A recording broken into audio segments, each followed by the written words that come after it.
Hi, I'm Pat Chiono. I'm a creative director at JWT, and this is my best, worst idea. The assignment that we were given was to prove that Owens Corning bathtubs were scratch-resistant and incredibly tough.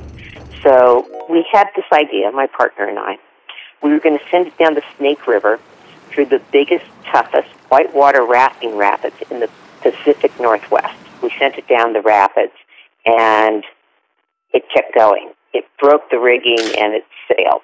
It took us like 3 hours to get it back. And then what happened was we had to relaunch the bathtub. We had to do it by hand now, so the production crew was out in the middle of the rapids, which they should be, and the client insisted on helping.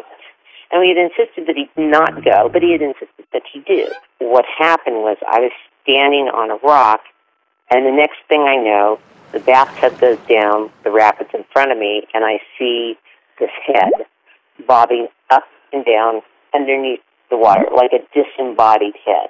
And it goes up, and then it dips down for 15 feet. Then it comes up and dips down for 15 feet. And I did quite register, but it was my client. You know how you say you want to kill a client? Well, he was a really great client. And it was like, oh, please, not Ken. Amazingly, there's a little sandbar out in the middle. He drags himself onto the sandbar. We get in the Jeeps, we drive down there, and we rescued him. He had no wallet, no glasses, and he had only a sprained ankle and a few large bruises where he crashed into the rocks and boulders. Finally, when we got to him, he looked up at us and said, sorry. And the bathtub was down the river, broken in two. So that's all.